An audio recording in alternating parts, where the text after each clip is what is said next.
President Barack Obama won the election vowing to raise taxes on the richest 2%, but somehow the Republicans didn't get the message.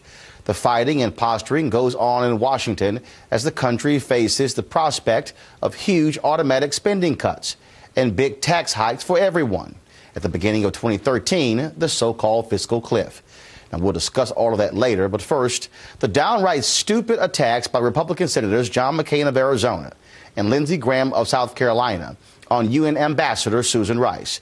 These attacks are coming because many think the president will nominate her for Secretary of State when Hillary Clinton retires early next year.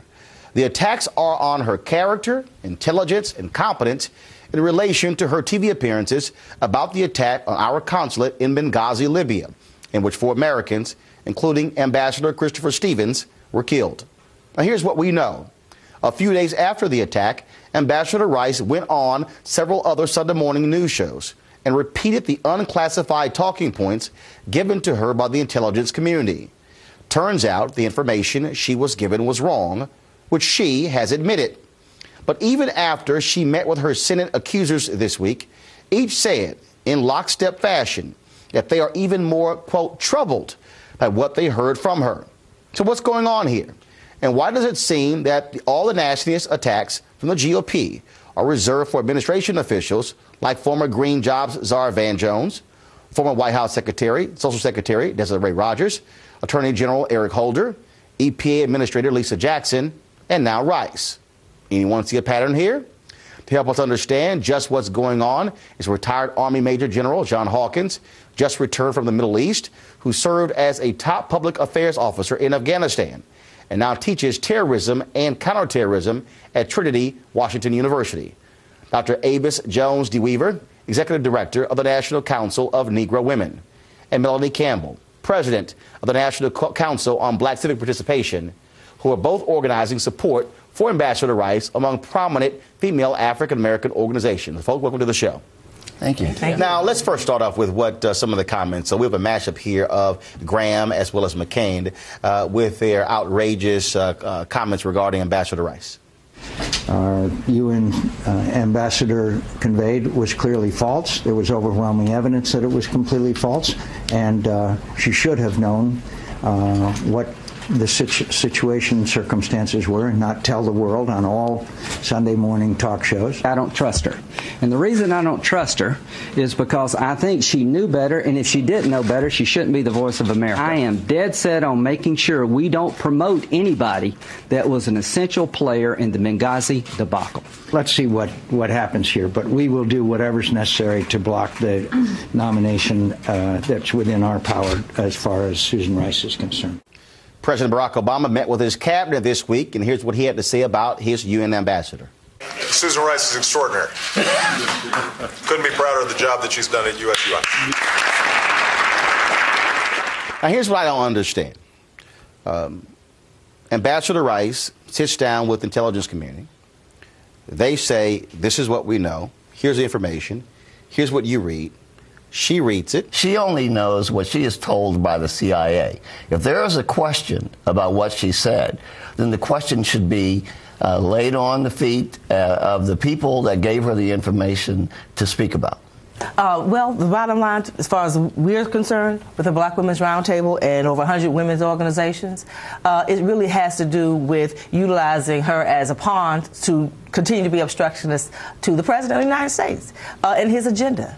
And so they think that Susan Rice, Ambassador Rice, is an easy way to do that. It has nothing to do with whether she was right or wrong or anything else. The problem is, we've seen this pattern before, even before this administration, when it comes to what happened, the attempt with Alexis Herman when she went through her process during the Clinton administration to become Secretary of State. We saw it with Lonnie Grenier. And so as women, as Black women, and we are standing in solidarity with women all across this country to say, not on our watch. We are not going to allow you to assassinate her character. It's all about trying to eliminate this woman's opportunity to become the next Secretary of State. They know their position on Benghazi is completely illogical. It doesn't make any sense. You're saying that you're putting a woman in a position where you're saying that either she needed to be able to project the outcomes of an investigation that was only underway for 5 days for 5 days at that point. And in fact, many of the investigators weren't even on the ground yet. So she was dealing with very, very preliminary information. And you're saying that she should have then revealed classified information to the world, which would have been something that she should have been criticized about if she did that. But she didn't. She did her job. And so they know that's not a good sticking point. So now they're trying any and everything they can. Hawk, what does bother me, and the administration does have to deal with this, when the CIA says the FBI made a change to the talking points, and then they come back and say, sorry, it actually was us, it wasn't them. The whole issue of, well, who took information out, who put it in, we didn't want to tip al-Qaeda off, that's what Petraeus said. So to me, the problem is the very people who were the decision makers, their stories are not being consistent. And frankly, that is what's also confusing folks. And you don't have, to me, the critical individuals who are stepping up and saying, no, this is exactly what happened in terms of Secretary of State Clinton, in terms of Petraeus with the CIA. Yeah. In the intelligence arena, as well as in many different genres, you have something called cognitive bias, and that's very prevalent in intelligence, where you have silos. You have the FBI silo, you have the CIA silo, you have the State Department silos, and they don't really talk to each other. And clearly, if something goes wrong, they certainly don't accept the hard hits for each other. It is crystal clear, however, that given the trace of the intelligence here, it leads back to a faux pas at CIA. And it's very interesting in my travels in Kuwait and Saudi Arabia and Amsterdam the week before Thanksgiving. Everyone seems to feel that our foreign policy today is the best for global effect, for the goodness of the United States. And I think we have some folks here in Washington that cannot handle that. They cannot stand that fact. Avis, the president has said he has not made a decision who he is going to nominate for Secretary of State. Do you believe he should nominate Susan Rice? And what should people do to let their voices be heard, to show a sign of, look, we got your back when it comes to these attacks? I'll definitely take the first half of that. Definitely he should nominate Susan Rice. She is eminently qualified.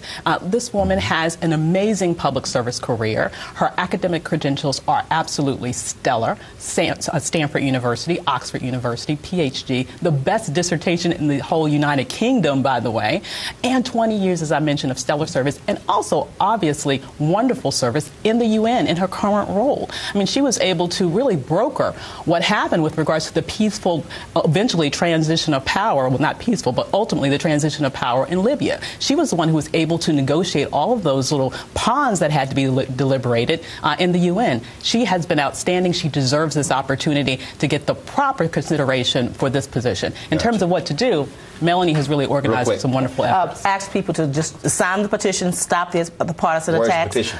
It's on the NCBCP website, ncbcp.org, or Twitter hashtag support Ambassador Rice. Okay. All right. And also earlier you said that under the Clinton administration, the attacks on Alexis Herman dealt with Secretary of State is actually when she was appointed Secretary of Labor. Yes, that's I meant to say Secretary of Labor. It's all good. Just making sure. I'm sure folks will be sending an email. That's not it. So we certainly appreciate it. Thanks so much. And we'll be monitoring what happens with this story. Thank you. Folks, we did invite Senators McCain and Graham to join us today, plus a number of other Republicans, but they didn't even have the courtesy to reply. And of course, they're busy appearing on nearly every other show. So I wonder why they can't appear on this show to talk about Ambassador Susan Rice. We'll continue to watch this story, and I'm pretty sure our roundtable